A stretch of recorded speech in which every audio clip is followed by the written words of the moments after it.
They told him it was impossible. The top neurologists at Johns Hopkins, the specialists in Zurich. They all said the same thing: Sophia Moretti would never take another step. Her father, Lorenzo Moretti, the most feared capo in New York, had enough money to buy nations, but he couldn't buy a miracle. He had resigned himself to a life of cold vengeance and a paralyzed daughter. That was until the new maid arrived. She wasn't just there to clean. She was hiding a secret that could heal his daughter or get them all killed. This is the story of how a woman with nothing changed the man who had everything. The iron gates of the estate in Saddle River, New Jersey, didn't just close. They sealed the world out with a heavy hydraulic hiss. Clara Holloway sat in the back of the blacked-out SUV, her hands folded tightly in her lap to stop them from trembling. The driver, a man with a neck thick as a tree stump and a scar running through his left eyebrow, hadn't spoken a word since picking her up at the train station. He didn't need to. The Glock 19, visibly printing against his tailored suit jacket, said enough. Clara wasn't Clara Holloway here. On the paperwork provided by the staffing agency, she was Clara Hayes, a woman with a clean background, a GED, and zero connections to the medical world. If these men knew who she really was, or rather what she used to be before the scandal at Mount Sinai Hospital destroyed her life, she wouldn't be getting a job. She'd be getting a shallow grave. "We're here," the driver grunted. The mansion was less of a home and more of a fortress. Victorian architecture reinforced with bulletproof glass and surveillance cameras that pivoted like predatory birds. This was the home of Lorenzo Enzo Moretti. The press called him a logistics consultant. The FBI called him the head of the Moretti crime family. Clara was ushered through the service entrance, past a security checkpoint that rivaled the TSA, and into a library that smelled of old leather and stale cigar smoke. "Mr. Moretti will see you now." Lorenzo Moretti was standing by the window, his back to her. He was taller than she expected, wearing a charcoal three-piece suit that cost more than her father's house. When he turned, the air in the room seemed to drop 10 degrees. He was devastatingly handsome in a sharp, brutal way, dark eyes that assessed threats in microseconds, a jawline tense with perpetual aggression. "You're the new help," Enzo said. It wasn't a question. His voice was a low baritone, rough like gravel. "Yes, sir. Clara Hayes." Enzo walked toward her, stopping just inside her personal space. "Let's get the rules straight, Miss Hayes. You clean, you serve meals, you do the laundry, you do not speak to my associates, you do not answer the front door, and most importantly," he paused, his eyes narrowing, "you do not bother my daughter with fairy tales. Sophia is 7 years old.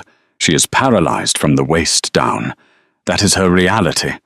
If I catch you trying to give her hope or suggesting religious miracles, you will be out on the street before you can blink. Do you understand?" "I understand, sir," Clara said, keeping her voice steady despite the rapid thumping of her heart. "Good. Mrs. Rossi will show you to your quarters." For the first 3 days, Clara was invisible. She scrubbed marble floors until her knees bruised and polished silver, until her reflection looked back at her, distorted and tired. She learned the rhythm of the house. The guards changed shifts at 6 a.m. and 6 p.m. Enzo left at 8 a.m. in an armored Mercedes S-Class and returned at irregular hours, often smelling of gunpowder or bourbon. And Sophia was a ghost. The 7-year-old girl spent her days in the sunroom, strapped into a high-end Permobil power wheelchair. She was beautiful with her father's dark curls and her mother's tragic wide eyes. But she was withering away. She barely ate. She didn't speak. She just stared at the garden she couldn't walk in.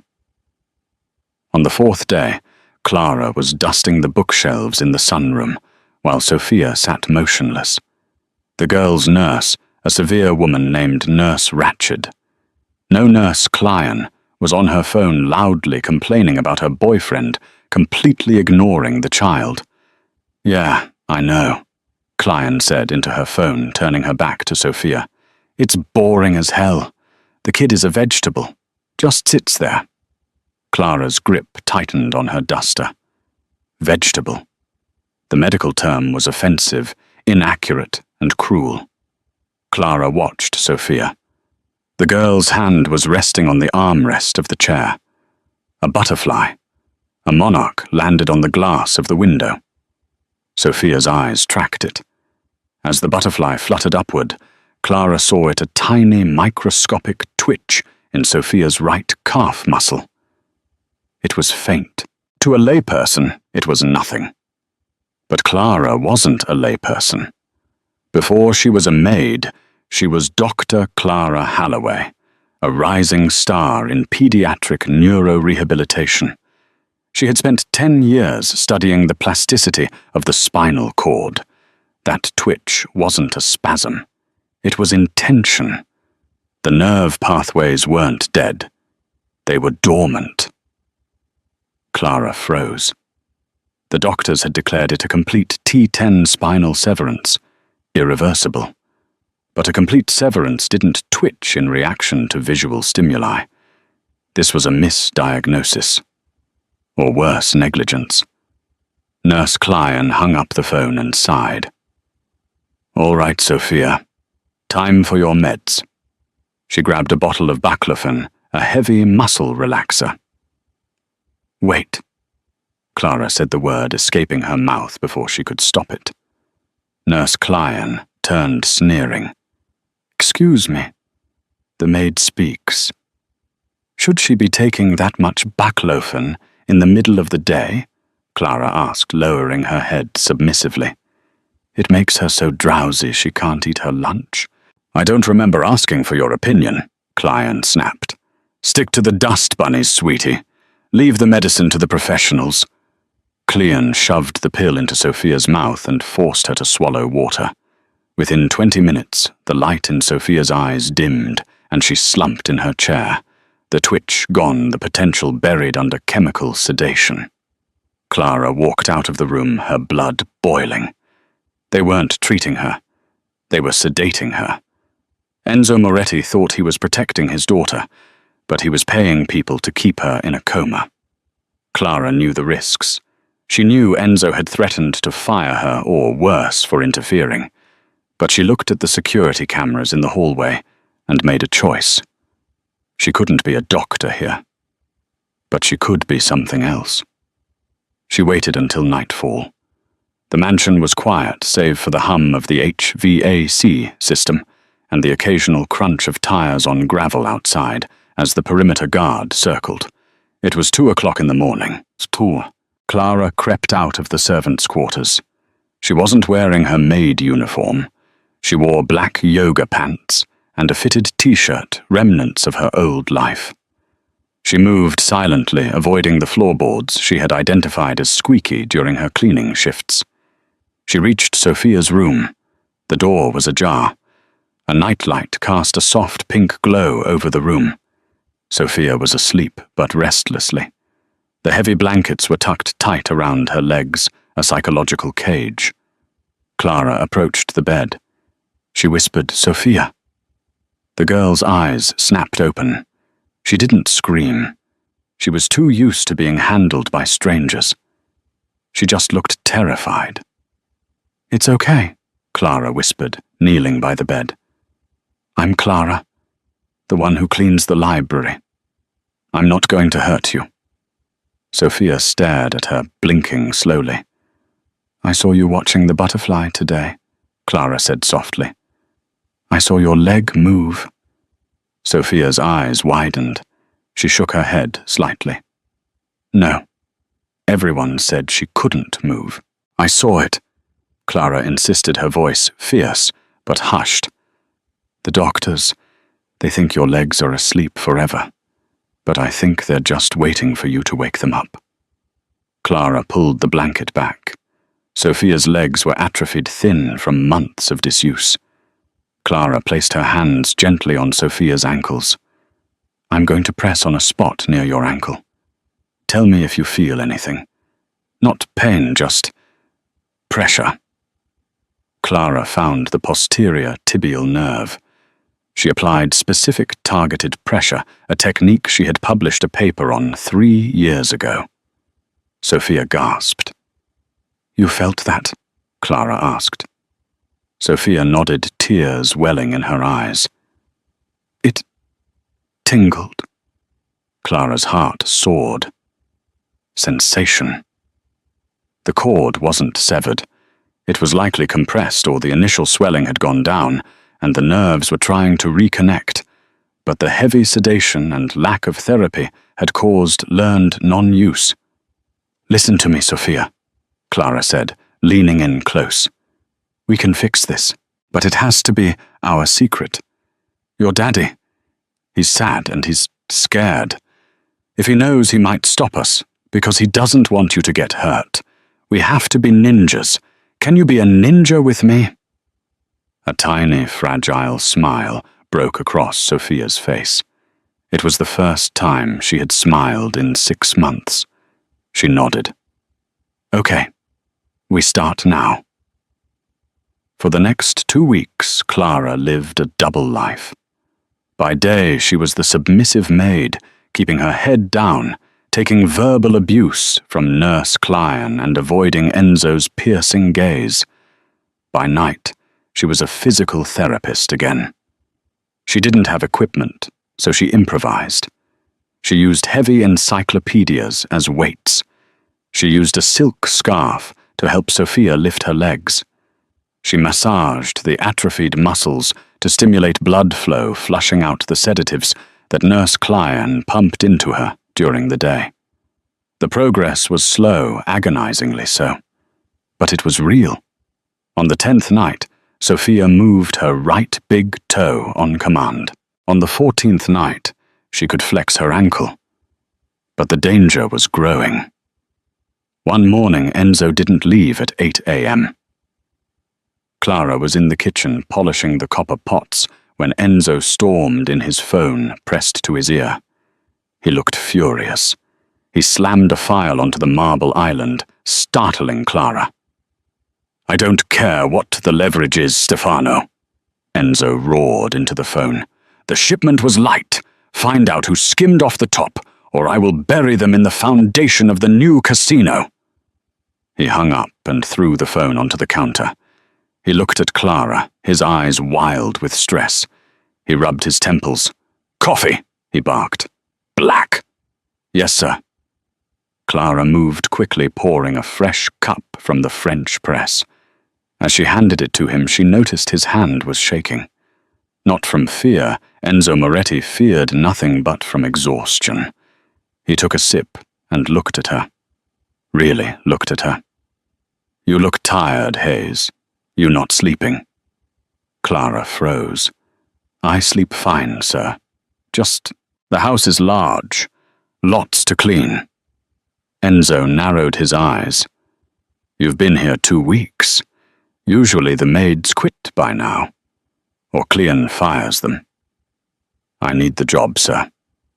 Enzo took a step closer. He smelled of sandalwood and danger. "My daughter seems different, brighter. She actually ate breakfast today." Clara held her breath. "That's good to hear, sir." "Is it you?" Enzo asked, his voice low. "Sir." "Are you feeding her sugar? Telling her stories? I warned you." "I haven't told her any stories, Mr. Moretti. Maybe she's just getting better." Enzo laughed, a dry, humorless sound. "She doesn't get better. That's the point." He finished the coffee and slammed the mug down. "Keep the house clean. Stay out of the way. I have a meeting here tonight. The underbosses are coming." Stay in your room after 8 o'clock p.m. If I see you wandering the halls, I'll assume you're a spy." "Yes, sir." That night, the house was swarming with men. SUVs lined the driveway. The air was thick with cigar smoke and tension. Clara stayed in her room, as ordered, but her mind was on Sophia. Tonight was a breakthrough night. They were going to try standing for the first time. She checked her watch. 11 p.m. The meeting should be over. The house was quiet. Clara opened her door and slipped into the hallway. She moved toward the staircase. Below in the foyer, the lights were dim. She thought everyone had left. She reached Sophia's room and slipped inside. Sophia was awake, eyes shining in the dark.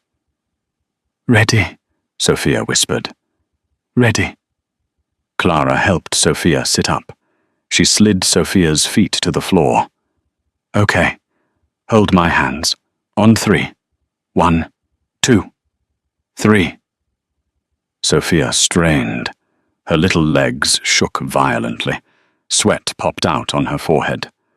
Clara took 80% of the weight, then 70%. "Push, Sophia. Push through the heels," Clara whispered urgently. Sophia gritted her teeth. She stood. Her knees were locked, shaking, but she was upright. I'm doing it. Sophia squeaked. "You are. You're amazing." Suddenly, the door handle turned. Clara gasped and shoved Sophia back onto the bed, throwing the covers over her just as the door swung open. The hallway light flooded the room. A silhouette stood in the doorway. It wasn't a nurse. It wasn't a guard. It was Enzo, and he was holding a gun. "Get away from my daughter," he snarled, raising the weapon. Clara threw her hands up, placing her body between the gun and the child. "Mr. Moretti, please, it's not what you think."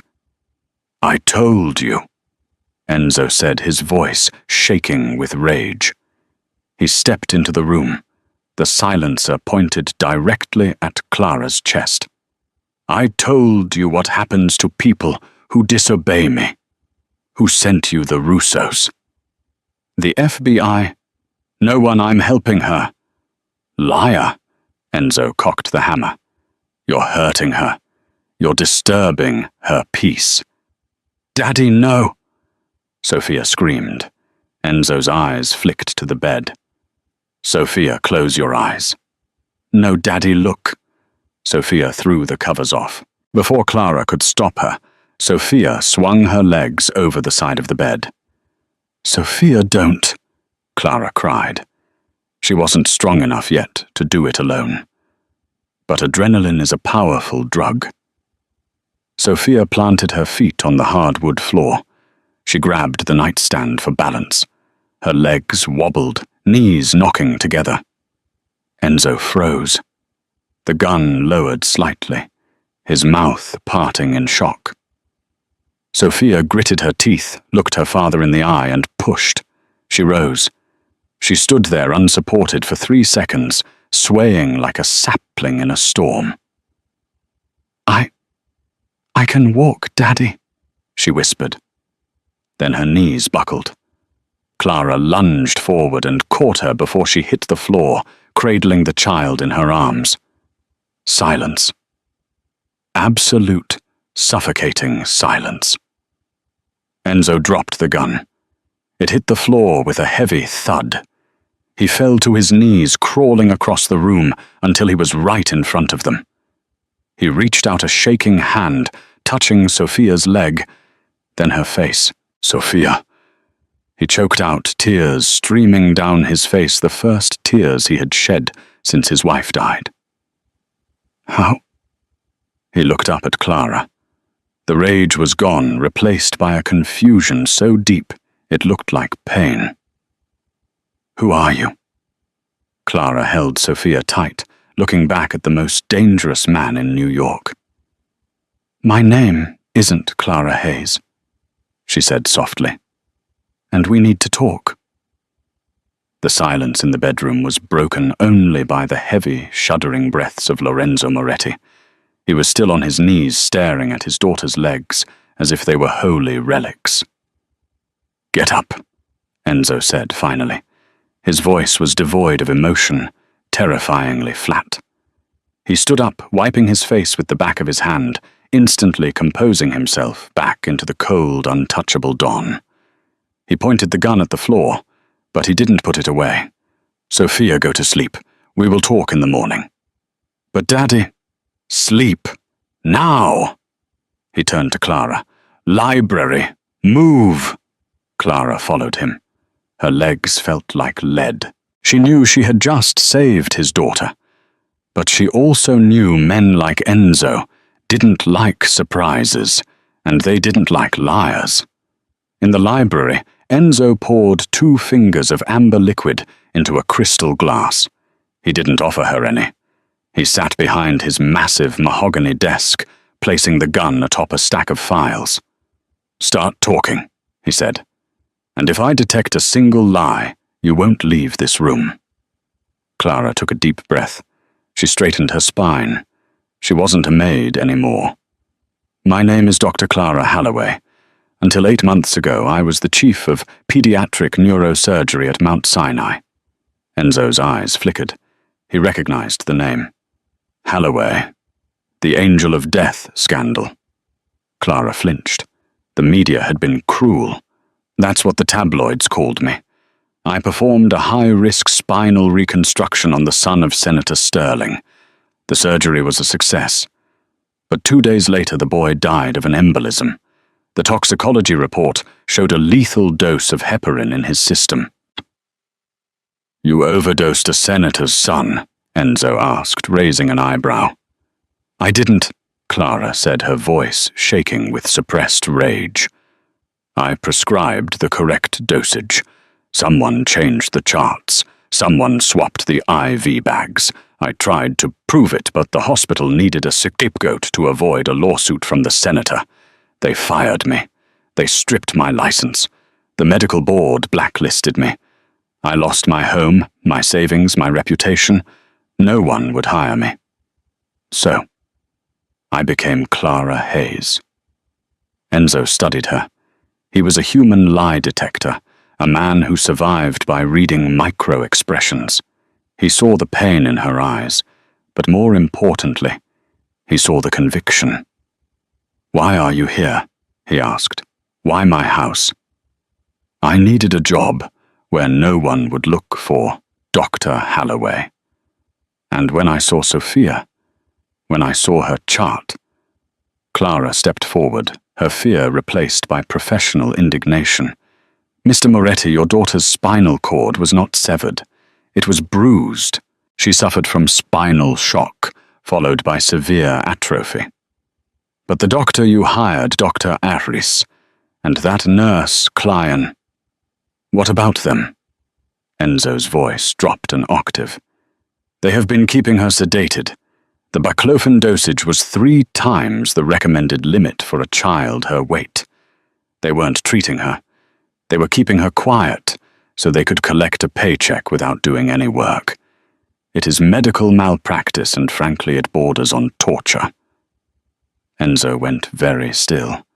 The temperature in the room seemed to plummet. He picked up his phone. He dialed a number. "Luca," Enzo said into the phone. "Bring Nurse Klein to the basement. Do not let her leave the property. And find Dr. Ahris. I don't care if he's in the Hamptons. Bring him to me." He hung up. He looked at Clara. "You say you can make her walk." "I can't promise a marathon," Clara said honestly. But she stood up tonight, with aggressive physical therapy, hydrotherapy, and the removal of those sedatives. Yes, she can walk. Enzo stood up. He walked around the desk and stopped in front of her. For the first time, he didn't look at her like a servant. He looked at her like an asset. "You are no longer the maid," Enzo declared. "You are Sophia's private physician. You will have whatever equipment you need. You will have a budget. You will move into the guest suite, next to Sophia's room. "Thank you, Mr. Moretti." "Don't thank me yet," Enzo said, his eyes dark. "Because if you fail, or if I find out you had anything to do with that senator's son dying, I will make your life very short. We have a deal." Clara looked at the gun on the desk, then at the man who would do anything for his daughter. "We have a deal." 3 months passed. The transformation of the Moretti estate was absolute. The sunroom, once a place of stagnant depression, had been converted into a state-of-the-art rehabilitation center. Parallel bars, resistance bands, and a heated hydrotherapy pool had been installed. Sophia Moretti was a fighter. Freed from the chemical fog of the sedatives, her personality exploded. She was sassy, brilliant, and stubborn, just like her father. "Come on! Sophia, pick up the knees!" Clara shouted, clapping her hands. Sophia was in the parallel bars, sweat dripping down her nose. She wore custom-made leg braces. "I hate this," she grunted. "I know you hate it. Do it anyway." Sophia groaned, but she took another step, then another. She reached the end of the bars and looked up. Enzo was standing in the doorway. He had come home early. He leaned against the doorframe watching them. The hard lines of his face had softened over the last few months. He wasn't wearing his suit jacket, and his tie was loosened. "Good form," Enzo said. Sophia beamed. "Daddy, did you see I did 10 laps?" "I saw," Enzo said, walking over. He kissed the top of her head. "Go get cleaned up. Mrs. Rossi made lasagna." As Sophia was wheeled away by a new, much kinder nurse named Beatrice, Enzo turned to Clara. "You look tired," he said. It was the same thing he had said months ago, but the tone was different. It wasn't an accusation. It was concern. "It's a good tired," Clara said, wiping her forehead with a towel. She felt self-conscious. She was wearing yoga pants and a tank top, her hair in a messy bun. Enzo looked like a GQ model, even after a day of running a criminal empire. "Join me for a drink?" Enzo asked. It was the first time he had invited her to spend time with him, outside of discussing Sophia's medical charts. They sat on the terrace overlooking the expansive gardens. The sun was setting, painting the sky in violent shades of purple and orange. Enzo poured her a glass of vintage Barolo. "I looked into your case," Enzo said, suddenly. Clara froze her glass halfway to her mouth. "My case. Senator Sterling's son. I have friends in the digital forensics world." Enzo swirled his wine. "They found the deleted logs from the hospital server. The orders to change the medication didn't come from your terminal. They came from the hospital administrator's override code." Clara felt the tears prick her eyes. "I knew it, but I couldn't prove it." "You couldn't. I could." Enzo took a sip. The administrator had a sudden gambling debt paid off 2 days after the boy died, paid by a shell company linked to Senator Sterling's political rival. It was a hit. The boy was collateral damage to ruin the senator's re-election. You were just the fall guy. Clara stared at him. The weight that had been crushing her chest for a year suddenly lifted, leaving her lightheaded. "You found proof."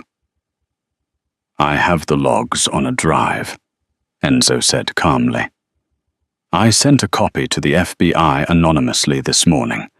By tomorrow, your name will be cleared. You can go back to being Dr. Halloway. You can work at any hospital in the world, Bull." Clara looked at him. This man, a criminal, a killer, had done more for her justice in 3 months than the legal system had done in a year. "Why?" she whispered. Enzo looked at her, his dark eyes locked onto hers. The air between them crackled with an unspoken tension that had been building for weeks. "Because you gave me my daughter back," And the Morettis always pay their debts. He leaned in closer. Clara's heart hammered against her ribs. He was close enough that she could smell the expensive scotch and the danger radiating off him. "So," Enzo said, his voice low, "now that you're free, will you leave?" Clara looked at his lips, then his eyes. She thought of the sterile white halls of Mount Sinai. She thought of the lonely apartment she used to live in. Then she thought of Sophia's laugh and the way Enzo looked at her right now. "I haven't finished the job," Clara whispered.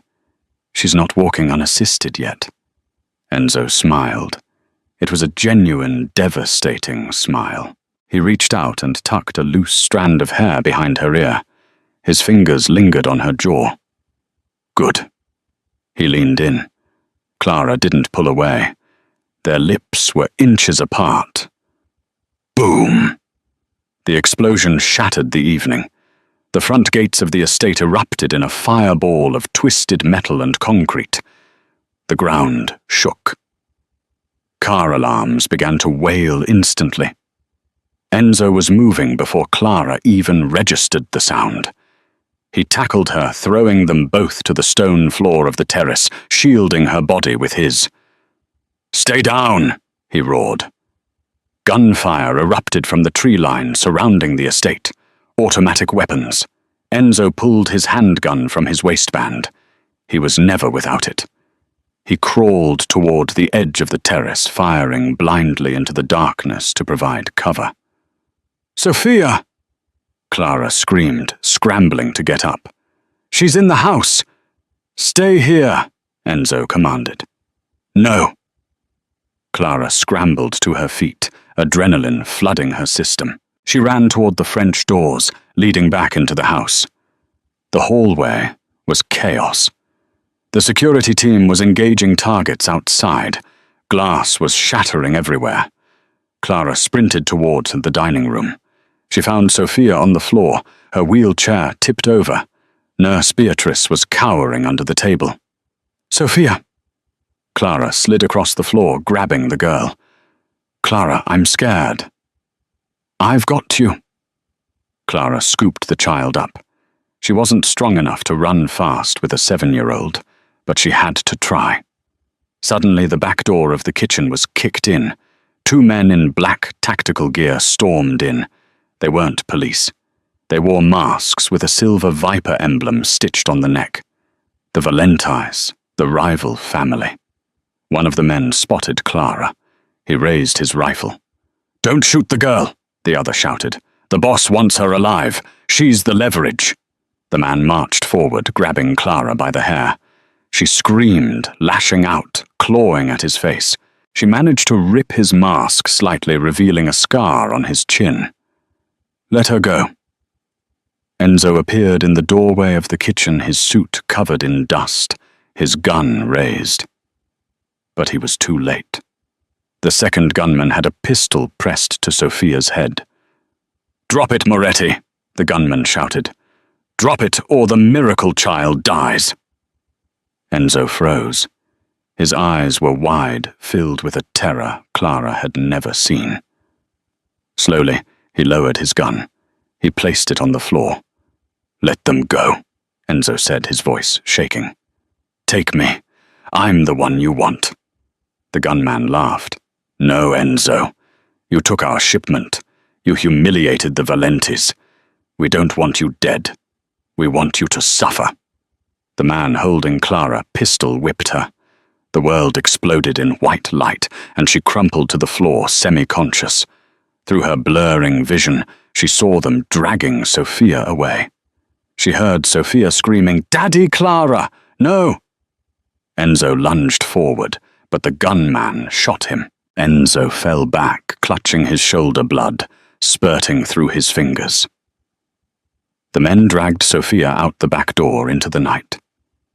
Clara lay on the cold tiles, her vision fading to black. The last thing she saw was Enzo, the invincible Mafia Don, crawling across the floor toward the door, leaving a trail of blood, reaching out for the daughter he had just lost again. The silence that followed the raid was heavier than the gunfire. The kitchen looked like a slaughterhouse, shattered porcelain bullet holes in the custom cabinetry, and blood, too much blood, smearing the pristine white marble. Clara gasped, pulling herself up from the cold floor. Her head throbbed where the pistol had struck her, a warm trickle of blood running down her temple. "Enzo," she croaked. Enzo Moretti was propped up against the refrigerator, his face the color of ash. His left hand was clamped tight over his right shoulder blood, seeping through his fingers in a steady, dark rhythm. "Go," Enzo wheezed, his teeth gritted in agony. Call the capos. Tell them. Code red." Clara didn't call anyone. She scrambled over to him, her medical training overriding her terror. She peeled his hand away. The bullet had passed through the deltoid, missing the bone, but nicking the artery. It was a through and through, but he was losing blood fast. "We need an ambulance," Clara said, pressing her palm against the wound. "No hospitals," Enzo snarled, grabbing her wrist with surprising strength. "Police. Questions. Child Services takes Sophia. No. You'll bleed out, then fix it." Enzo stared at her, his eyes burning with a feverish intensity. "You're a surgeon. Fix me, then we get her back." Clara looked at the wound, then at the man. He was right. If they went public, the Valentis would kill Sophia to eliminate the witness.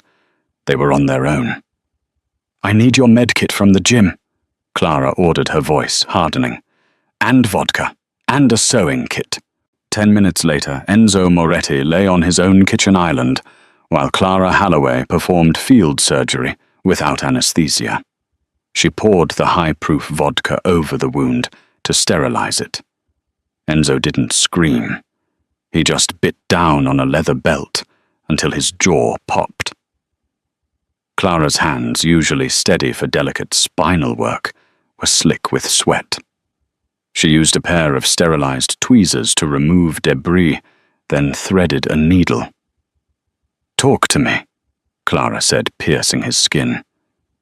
"Keep yourself conscious." Enzo hissed through his teeth. The alarm didn't go off. The perimeter sensors were dead. "What does that mean?" Clara tied off the first suture. "It means someone turned them off. Someone inside. Who has access? Only 3 people. Me, you." Enzo's eyes fluttered, then focused. "And Luca." Clara froze. Luca, the head of security. The man who had driven her to the house on her first day. The man who had smiled at Sophia just yesterday. "Luca was guarding the back gate," Clara whispered. "That's where they came in." "He sold us," Enzo spat. 10 years. He sold my daughter for cash." Clara finished the last stitch. She bandaged the wound tightly with compression tape. "You've lost a liter of blood. You need fluids. You can't fight." Enzo sat up, swaying dangerously. He grabbed the counter to steady himself. "I don't need blood. I need a gun." He stumbled toward the hidden panel in the pantry, punching in a code. The wall slid open to reveal an armory that would make a SWAT team jealous. Enzo grabbed a fresh shirt, wincing as he pulled it over his bandages, then strapped on a tactical vest. He loaded a Sig Sauer P226 and handed a smaller Glock 43 to Clara. "Do you know how to use this?" Clara looked at the heavy metal object. "I heal people. I don't shoot them. Tonight you might have to do both." Enzo checked the slide. "Luca has a tracker in his car. Standard protocol for my lieutenants." I just pulled the log. "He's at the desolate shipping yards in Newark. Section 4. "That's Valenti territory," Clara said. "Yes, it's where they kill people, where no one can hear the screams." Enzo walked toward the garage. He looked back at her. "Stay here, Clara. Lock the doors." Clara grabbed the Glock and followed him. She's my patient, and you can barely walk straight. You drive, I'll keep you awake. But I am coming." Enzo looked at her for a long second. He saw the fire in her eyes, the same fire that had made her defy him to heal his daughter. He nodded once. "Get in the car." The Newark shipping yards were a graveyard of rusted metal and industrial decay. The fog rolled in off the bay, thick and smelling of salt and diesel. Enzo parked the black SUV a half-mile away under the shadow of a crane. The loss of blood was catching up to him. His skin was clammy, and his movements were a fraction of a second too slow. "Here," Clara whispered, handing him 2 ibuprofen and a bottle of water. "It's not much, but it will help the fever." Enzo swallowed them dry. There, the warehouse with the yellow light. They moved through the shadows, avoiding the floodlights. Clara's heart hammered against her ribs like a trapped bird. She was a doctor from the Upper East Side. She shouldn't be creeping through a Mafia kill zone with a gun in her pocket. But every time she wanted to turn back, she remembered Sophia's terrified scream. They reached the side door of the warehouse. Enzo bypassed the electronic lock with a decoder device he pulled from his vest. The lock clicked green. They slipped inside. The warehouse was cavernous, stacked high with shipping crates. In the center, under a ring of harsh halogen lights, was a clearing. There, tied to a wooden chair, was Sophia. She was crying silently, her head bowed. Standing over her was Marco Valenti, the head of the rival family. He was a small, rat-faced man in an expensive suit. Next to him stood Luca the traitor, looking nervous. "Stop crying," Valenti shouted, slapping the back of Sophia's head. Clara lunged forward, but Enzo's arm shot out, pinning her to the wall. "Wait," he mouthed. "When is he coming?" Valenti asked Luca. "You said he'd come for the girl." "He's bleeding out, boss," Luca said, checking his watch. "I saw the hit. Shoulder shot, arterial spray. He's probably dead in his kitchen by now." "If he's dead, the girl is useless," Valenti sneered. "We kill her, send the body to the commission and claim the Moretti territory." "No," Sophia sobbed.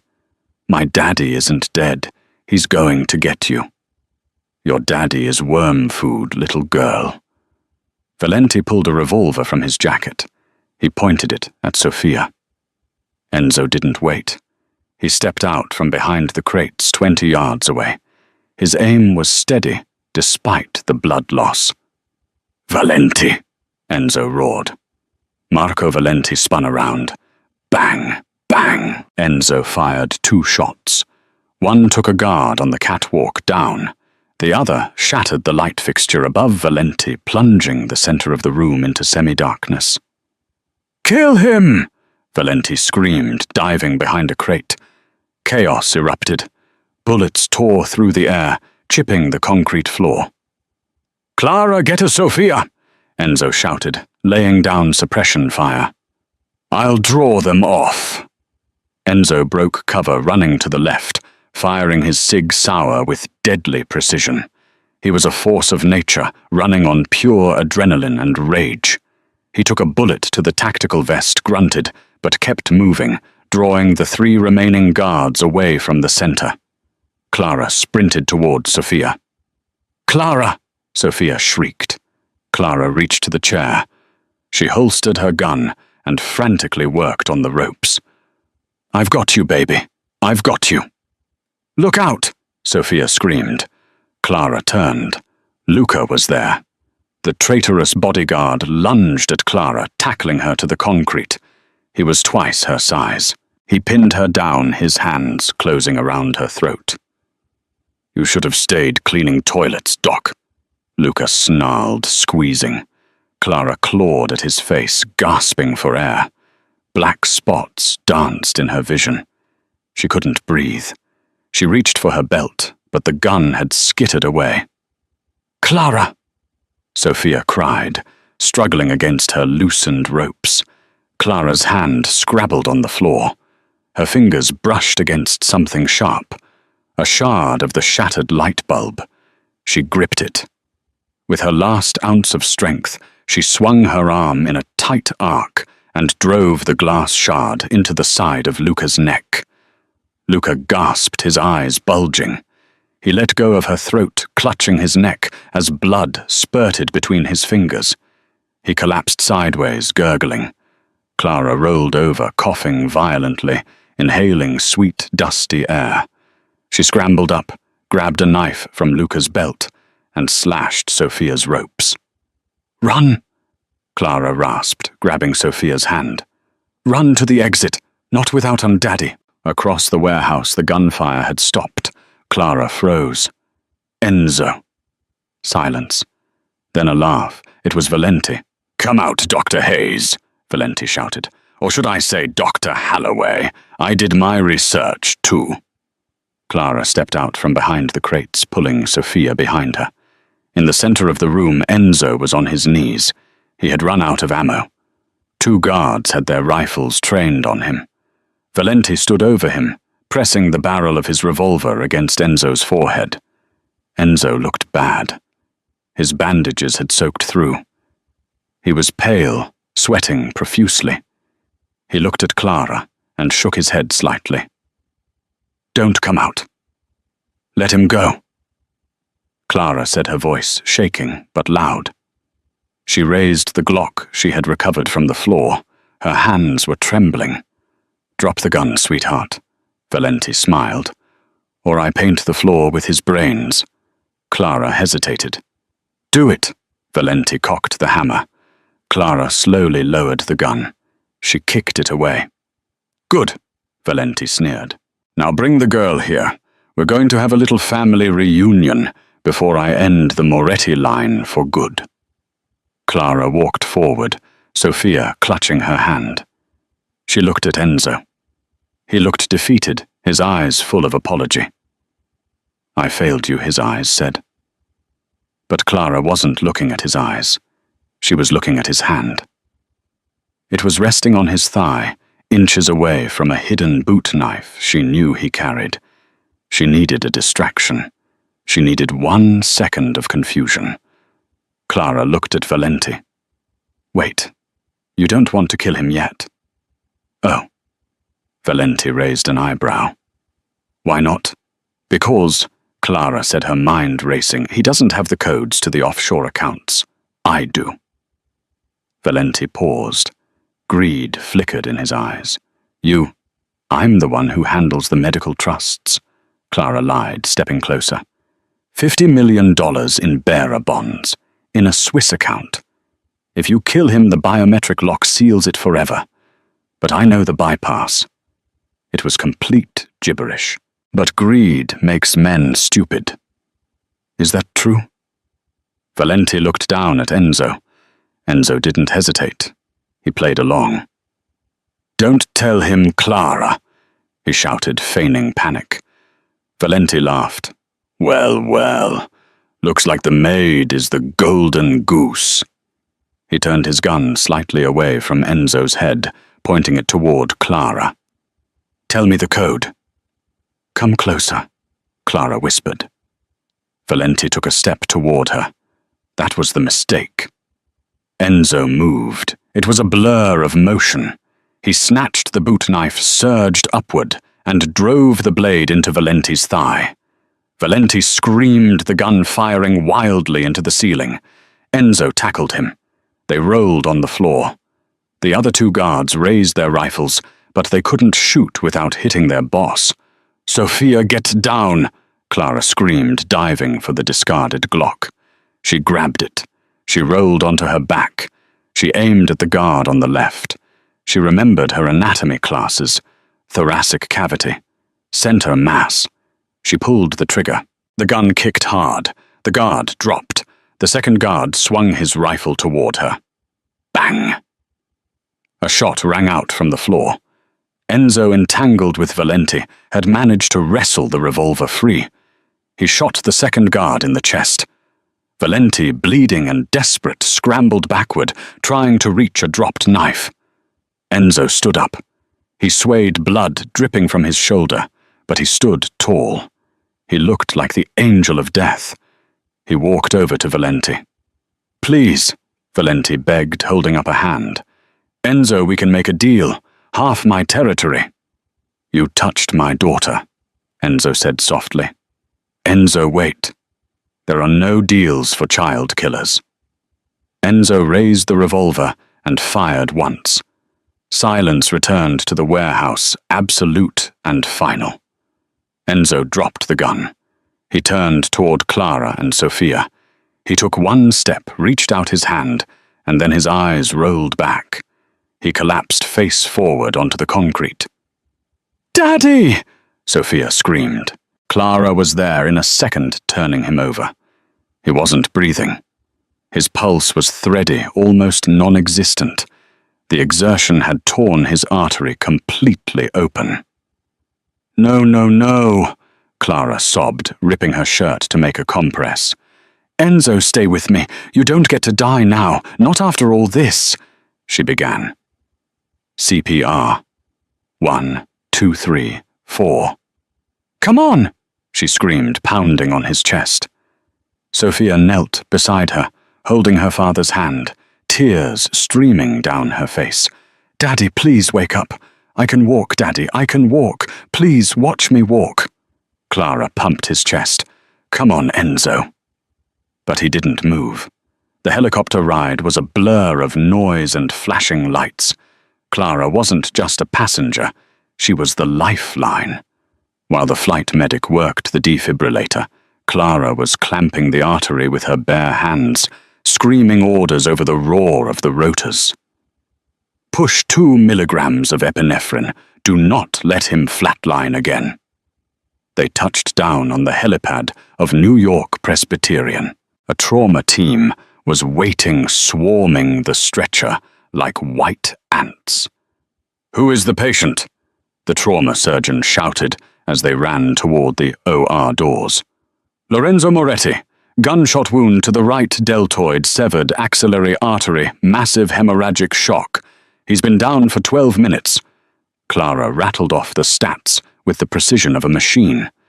Though her hands were shaking so hard, she could barely let go of the gurney. "We got it from here, doctor," the surgeon said, recognizing the authority in her voice, even through her torn, blood-stained clothes. The doors swung shut, sealing Enzo away. Clara stood there in the sterile hallway, looking at her hands. They were covered in his blood. "Clara." A small voice broke through the haze. Sophia was sitting in a wheelchair by the nurse's station, wrapped in a foil shock blanket. She looked tiny and broken. Clara walked over and collapsed to her knees, hugging the girl. They didn't speak. They just held on to each other, the only 2 people in the world who understood the cost of this night. The next 48 hours were an agonizing purgatory. The hospital wing was locked down. The remaining Moretti soldiers patrolled the corridors, suits grim hands near their waistbands. But they let Clara pass. She was no longer the help. She was the savior. Clara sat by Enzo's bedside in the ICU. He was hooked up to a ventilator, a web of tubes keeping him tethered to the living world. He looked pale, almost translucent, but the rhythm on the monitor was steady. Beep, beep, beep. She held his hand. "You promised," she whispered to his unconscious form. "You said Morettis always pay their debts. You owe me a life, Enzo. Wake up and pay it." On the 3rd morning, the sun was streaming through the blinds, hitting the linoleum floor.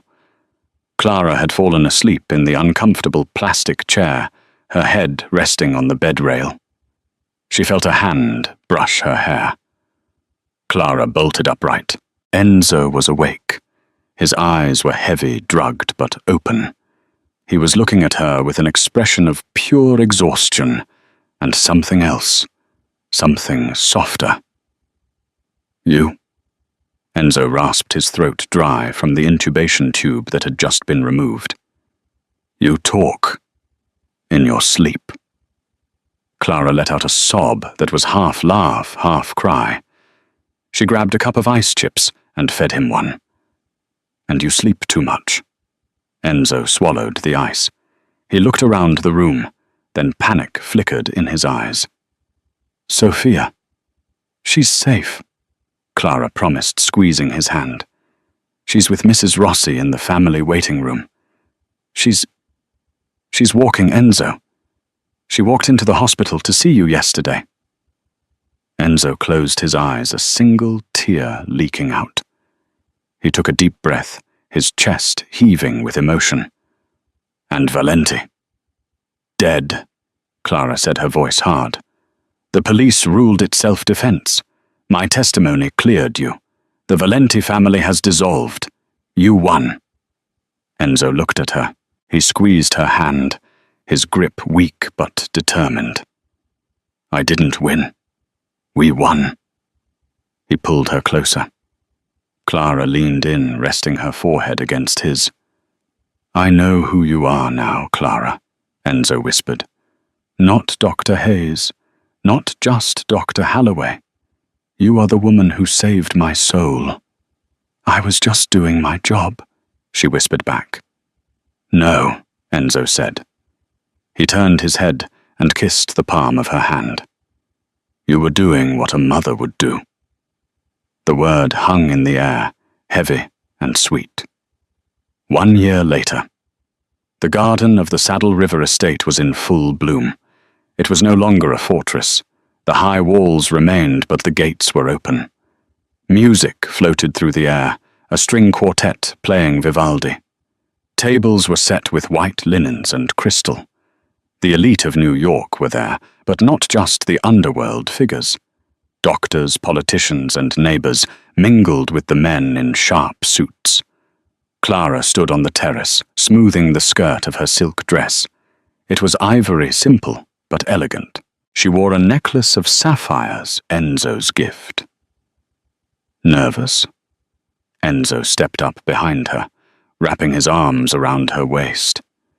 He wore a tuxedo that fit perfectly, his shoulder fully healed, though a scar remained a reminder of the night everything changed. A little, Clara admitted, leaning back into him. It's a big day. It's just a party, Enzo teased, kissing her neck. It's not just a party. It's the opening of the foundation. They looked out at the lawn. A banner hung between 2 oak trees, the Sophia Moretti Foundation for Pediatric Spinal Recovery. And there in the center of the lawn was the miracle. Sophia, now 8 years old, was running. She wasn't fast, and she wore lightweight carbon fiber braces on her lower legs. But she was running. She was chasing a golden retriever puppy, laughing, her dark curls bouncing in the sunlight. There was no wheelchair in sight. She tripped on the grass and fell. Clara gasped and started to move forward, but Enzo held her back. Wait, he whispered. Watch. Sophia didn't cry. She didn't look for help. She placed her hands on the ground, pushed her knees up, and stood. She brushed the grass off her dress, yelled, "Gotcha!" at the dog, and kept running. Enzo smiled, a look of profound peace on his face that Clara had never thought possible when she first walked into his library. She doesn't need us anymore, Enzo said. She'll always need us, Clara corrected. Just differently.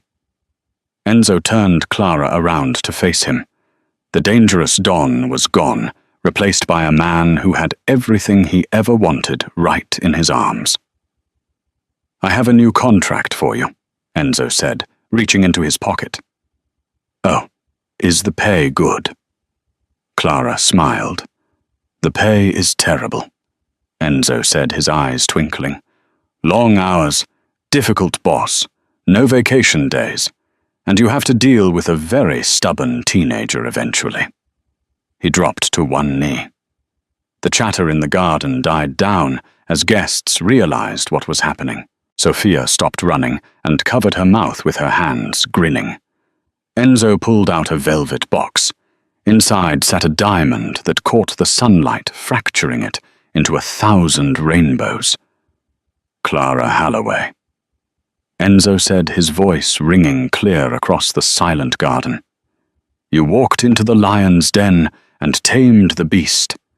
You gave my daughter her legs, and you gave me my heart. Will you marry us? Clara looked at him, then at Sophia, who was giving her 2 thumbs up from the lawn. She looked back at the man who had been a villain, a protector, and now her love. Yes, Clara whispered, tears spilling over. Yes, I will. Enzo stood and kissed her a deep, passionate kiss that sealed the promise. The garden erupted in applause. Sophia ran over on her own 2 feet and hugged their legs, burying her face in the folds of Clara's dress. As the sun set over the estate, casting long golden shadows across the grass, Clara realized that the cage was gone. They were free, and for the first time in a long time, the future wasn't something to fear. It was something to run toward, and that is the incredible story of The Silent Step. Who would have thought that a disgraced doctor and a dangerous Mafia don could find salvation in each other? It just goes to show that sometimes the people who are broken are the best at fixing each other. What did you think of Enzo's transformation? Do you think he deserved a second chance after his life of crime? Let me know in the comments below. I read every single one. If you enjoyed this story, please smash that like button. It really helps the channel. And if you want more dramatic romances and twisted thrillers, hit subscribe and ring the bell so you never miss a story. Thanks for watching, and I'll see you in the next video.